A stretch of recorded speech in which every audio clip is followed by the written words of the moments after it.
test is in 4-part, Part 1, Part 2, Part 3, and Part 4. Now look at Part 1. You will hear a number of different recordings. You will have time to read the questions before each recording and time at the end of each recording to check your answers. The recordings will be played once only.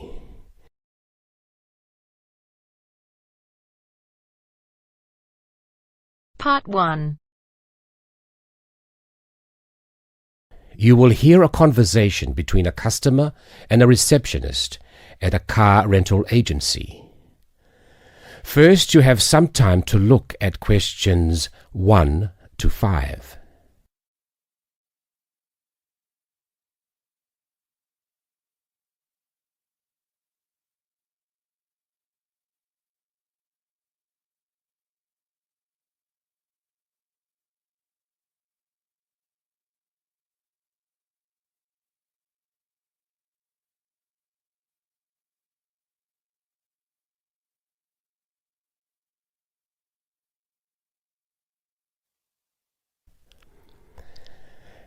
Now listen and answer questions 1 to 5.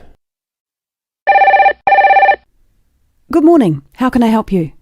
Hello, is this Southern Rental Car? Yes, it is. I wonder if you could help me. I'm ringing from Nelson, but I'm coming over to Auckland for 12 days and I'd like to hire a car. Okay, I'll fill in a booking for you now. First, can I take your name? Yes, it's William Waddell.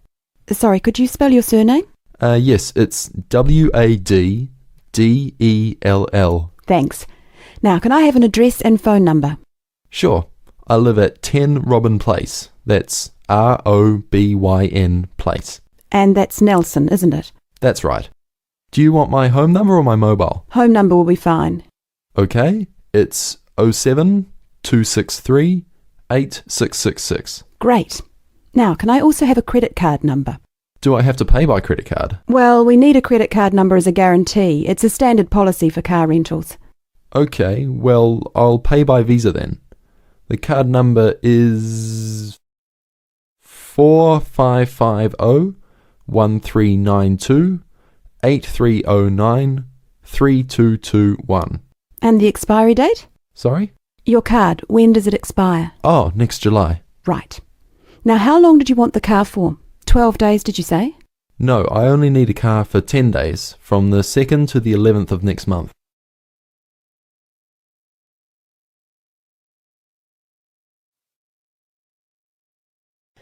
Before you hear the rest of the recording, you will have some time to look at questions 6 to 10.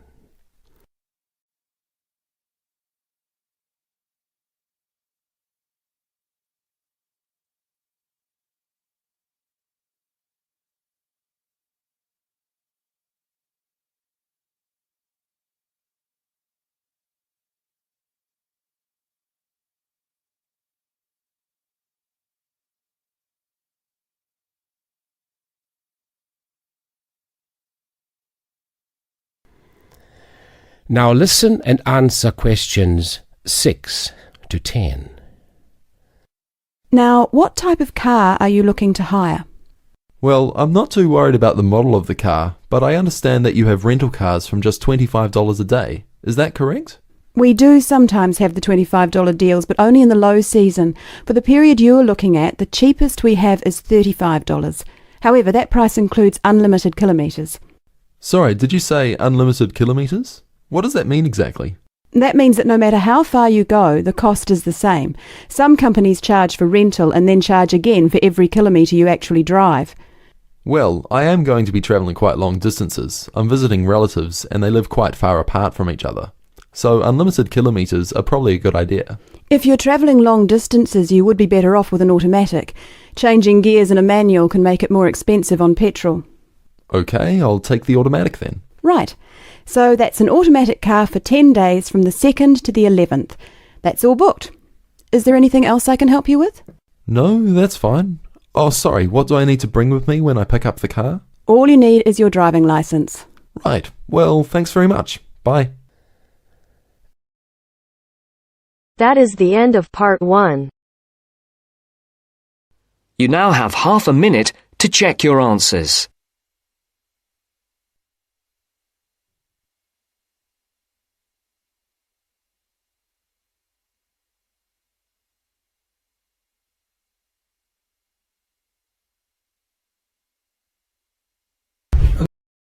Now turns to Part 2. Part 2. You will hear part of an introductory talk on nutrition. First, look at questions 11 to 14.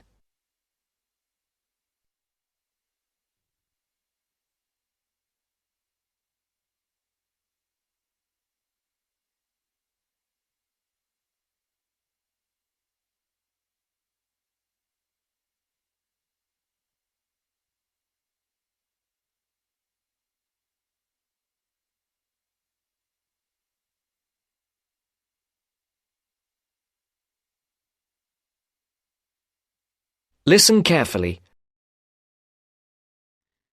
Good afternoon. Many people in the Western world eat the wrong food, and they eat far too much of it. So, the topic of my lecture today is healthy eating. I'll divide my talk into 3 parts. Firstly, I'm going to define what I mean by healthy eating. After that, I'll go on to talk about why people don't eat properly, and then I'll finish my lecture with some ideas for improving the situation. Right. So, what do I mean by healthy eating? Well, some people might think it means eating a lot of meat. Of course, vegetarians wouldn't agree with this. They think eating meat is very unhealthy. Other people think that eating a lot of cabbage is good for you, or a lot of salad. Well, naturally, cabbage, salad and meat can all be part of healthy eating. But for me, healthy eating means 2 things. One is eating a balanced diet, and the other is eating the right amount of food. In my opinion, a balanced diet means eating a variety of foods, including meat, vegetables, fruit, cereals, and dairy foods. Obviously, the amount of food we should eat is more difficult to decide. It depends a lot on how active we are.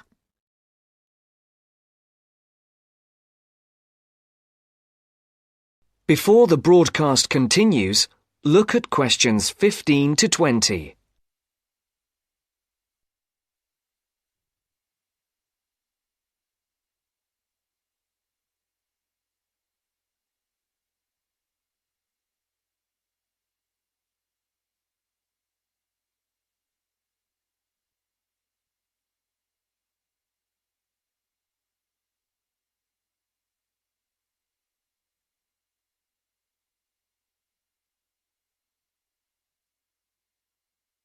You will now listen to the second part of the talk. Now on to my next point. Why do so many people eat badly? Well, let's look first at having a balanced diet. To have a balanced diet, you have to plan your meals in advance and then buy the right food, and then take time to cook it properly. But these days people are so busy working that they don't have time to go shopping, so they end up buying fast food at the last minute. Another reason people don't eat well nowadays is that it's actually cheaper to buy food already prepared in a packet. So people who haven't got much money will buy packet food rather than cook something fresh. And a final reason why people don't eat healthily is that they don't know how to. In my opinion, schools don't do nearly enough to educate their pupils in healthy eating habits. And now to my third and last point. What can we do to solve the problem? Well, I think it can be solved by 3 main groups: families, schools, and the government. To start with, parents should make sure their children have a healthy diet. Secondly, a lot of schools have self-service machines where their pupils can buy soft drinks, crisps, sweets and chocolates. I think schools should change what they sell in these machines.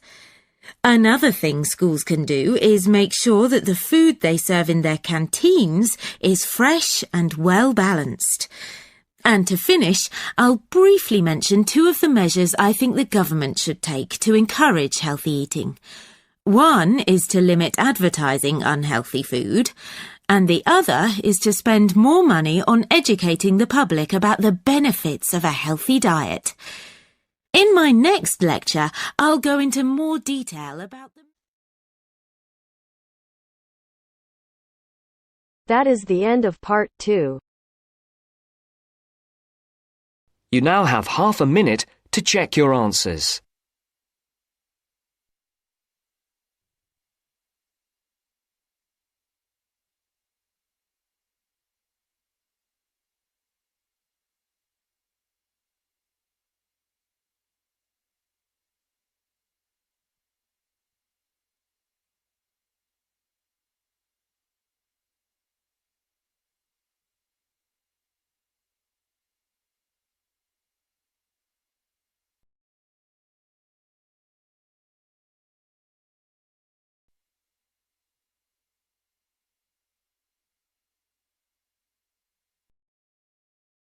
Now turns to part 3. Part 3. You will hear a discussion between two design students and their tutor on a practical assignment. First, you have some time to look at questions 21 to 25.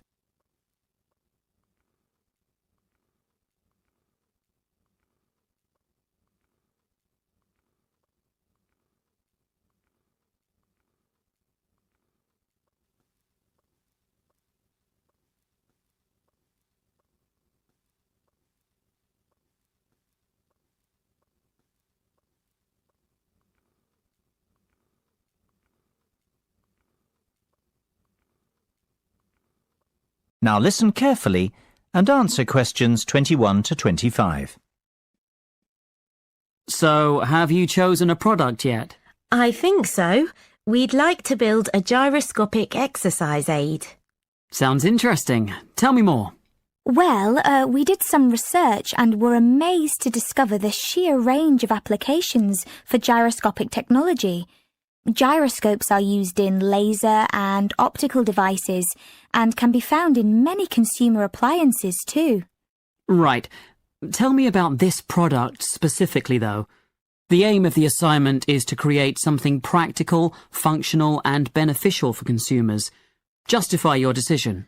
Well, we believe we can design and build a cheap and effective muscle-strengthening aid by taking advantage of the inertial forces created by a gyroscope. Yes. What we want to do is design a ball which can be held in the palm. Within the ball, there will be a simple gyroscope. This gyroscope can be set in motion by movement of the lower arm and wrist together in sync. The device will not require any external power source because it will be sustained by the movement of the arm and wrist. This will create considerable resistance and an excellent lower arm strengthening aid. It will be simple to design and cheap to produce, yet extremely effective. This all sounds very good. I'm impressed. Thanks, Mark. We're glad you like it. I think we're really onto something here. Our research has told us there's nothing comparable in the market and that a product like this would have multiple uses. Not only could it be used as an everyday toning and exercise device, it could also be beneficial to people in rehabilitation who have suffered serious lower arm injuries. We see the product being marketed towards high-performance athletes, like tennis and golf players, for whom lower arm strength is vital too. Before you hear the rest of the discussion, you have some time to look at questions 26 to 30.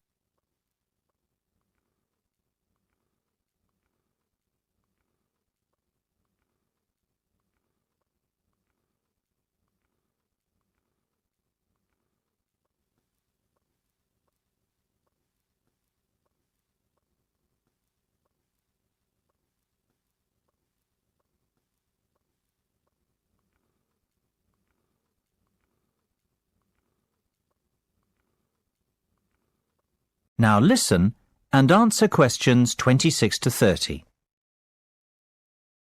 I've heard enough to give your project the go-ahead. Now, let's talk costs. Right. Well, we estimate that around £3,000 will be required for product development. You mean to build the prototype? Exactly. And we'll need half that again to carry out some product testing. And what's your timeline for the project? The prototype should be ready a fortnight after work on the design starts, and we'll need another 6 weeks for testing. We want to enlist the help of 15 people to test the prototype. Ideally, we want 5 professional athletes to try it out, 5 recovery patients, and the remainder of the subjects will be gym members, our 3 target markets. Okay. Well, you have a lot of work to do, but you've certainly made a good start. Let's meet again on Monday to get the ball rolling.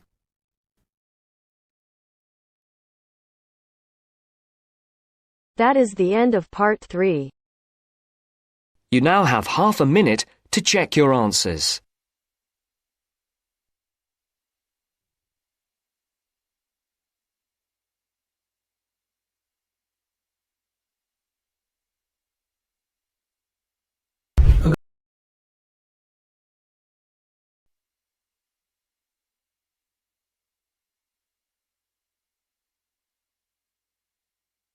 Now turns to part 4.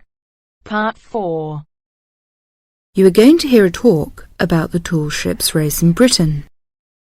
First, you have some time to look at questions 31 to 40.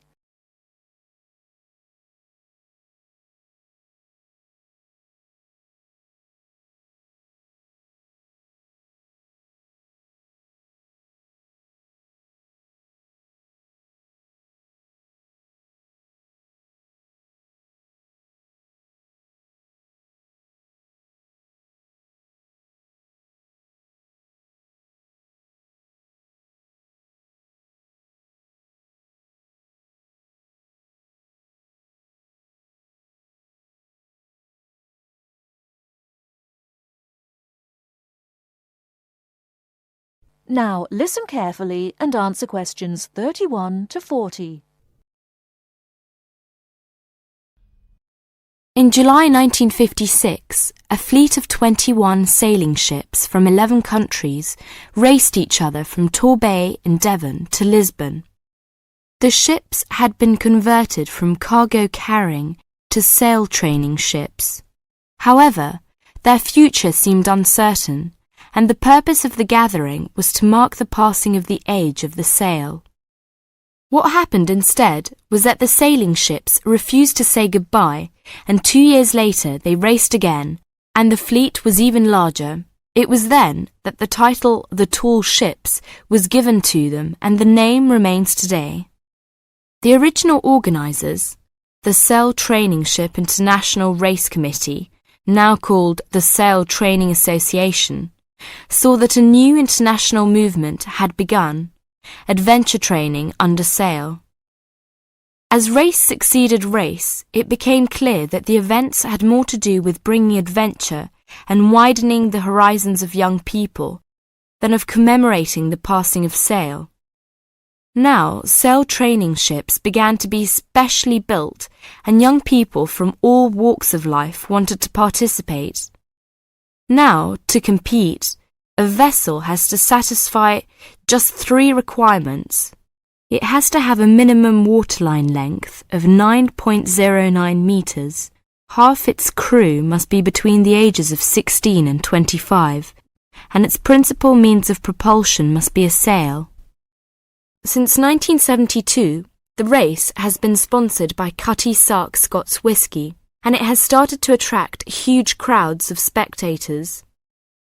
In 1984, more than 250,000 people lined the River Mersey in Liverpool to watch the fleet set off.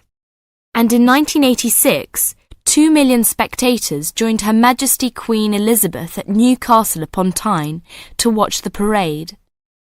1989 was the year that the spectacular Cutty Sark Tall Ships race started from London. a grand fleet of up to 100 vessels gathered on the River Thames near Tower Bridge on Tuesday the 4th of July. The only thing that the racing yachts, ancient and modern, had in common was their young crews. Few were expert sailors, and the majorities were strangers to the sea and to each other. Between Tuesday the 4th of July, when the fleet began to assemble, and Saturday the 8th of July, when the ships took part in a grand parade of sail down the River Thames, vessels were berthed on either side of Tower Bridge. Some were moored in the Pool of London, opposite the Tower of London, while others were moored to the east of Tower Bridge. Smaller vessels were accommodated in St. Catherine's Dock. Many of the larger ships were open to the public. It was an amazing and historic spectacle as the ships sailed slowly up the River Thames. That is the end of part 4. You now have half a minute to check your answers.